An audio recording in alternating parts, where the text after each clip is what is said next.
நண்பர்கள் யாவருக்கும் ஆண்டவராகிய இயேசு கிறிஸ்துவின் இனிய நாமத்தில் என் அன்பின் காலை வணக்கங்களையும் வாழ்த்துக்களையும் தெரிவித்துக் கொள்கிறேன்.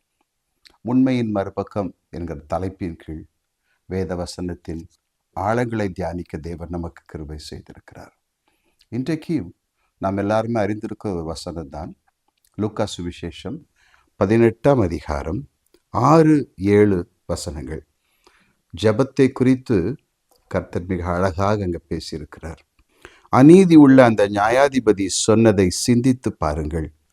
அந்தபடியே தேவன் தம்மை நோக்கி இரவும் பகலும் கூப்பிடுகிறவர்களாகிய தம்மால் தெரிந்து கொள்ளப்பட்டவர்களின் விஷயத்தில் நீடிய பொறுமை உள்ளவராயிருந்து அவர்களுக்கு நியாயம் செய்யாமல் இருப்பாரோ?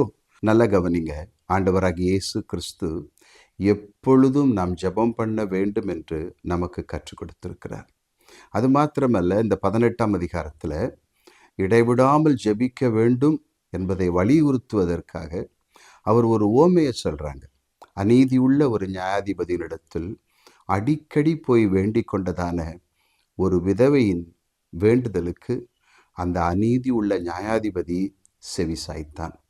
அதை சொல்லிட்டு கீழே வரும் பொழுது நீதியுள்ள தேவனை குறித்து அவர் விளக்கும் பொழுது ரொம்ப அழகாக சொல்கிறாங்க.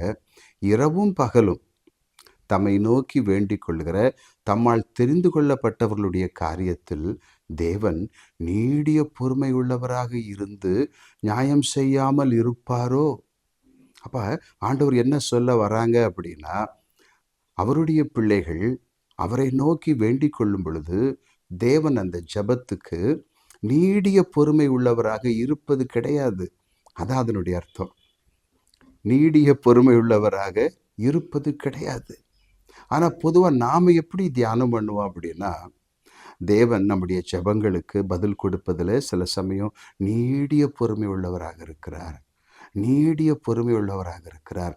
ஆகவே நாமும் நம்முடைய ஜெபங்களுக்கு பதில் வரும் வரையிலும் நீடிய பொறுமை உள்ளவர்களாக இருக்க வேண்டும் அப்படின்னு இந்த வசனத்தை எடுத்து நம்ம பிரசங்கிப்போம். ஆனால் இந்த வசனம் அப்படி சொல்லவில்லை. தேவன் நீடிய பொறுமை உள்ளவராக இருக்க மாட்டார். தம்மால் தெரிந்து கொள்ளப்பட்ட தம்முடைய பிள்ளைகளுடைய ஜெபத்திற்கு அவர் நீடிய பொறுமை உள்ளவராக இருக்க மாட்டார். அது அர்த்தம் என்ன? உடனே பதில் செய்வார், சீக்கிரமாய் பதில் செய்வார். அதை நீங்கள் சரியாக புரிஞ்சுக்கணுன்னா அடுத்த வசனத்தை படித்து பாருங்க, ரொம்ப அழகாக புரியும். நான் வாசிக்கிறேன் பாருங்க. சீக்கிரத்திலே அவர்களுக்கு நியாயம் செய்வார் என்று உங்களுக்கு சொல்லுகிறேன். பார்த்தீங்களா? சீக்கிரத்திலேன்னு ஆண்டவராகிய இயேசு கிறிஸ்து சொல்கிறாங்க. ஆகவே ஜெபிப்பதற்கு சோர்ந்து போகாதிருங்கள். ஆண்டவர் சில சமயங்களில் ஜெபம் நம்முடைய உதடுகளில் இருக்கும் பொழுதே, இருதயத்துக்குள்ளேருந்து உதடுகளுக்குள்ளே வருவதற்கு முன்பதாகவே பதில் கொடுத்திருக்கிறார். என்னுடைய வாழ்க்கையில் அப்படிப்பட்ட அனுபவங்களை நான் சந்திச்சிருக்கிறேன். சரியா?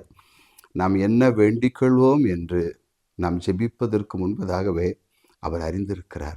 ஆனாலும் நாம் விசுவாசத்தோடு கூட தேவனை நோக்கி எப்பொழுதும் ஜெபிப்போம். நம்முடைய ஜெபங்களுக்கு தேவன் சீக்கிரமாக பதில் கொடுப்பார். சோர்ந்து போகாமல் இருங்க. சரியா? கலக்கம் அடையாமல் இருங்க. நம்முடைய ஜெபத்தை கேட்கிறவர் காலதாமதம் செய்வதில்லை பதிலுக்கு. அதுதான் இங்கே சொல்லப்பட்டிருக்கிறது. சரியா? உங்கள் இருதயம் கலங்காதிருக்கட்டும். God bless you.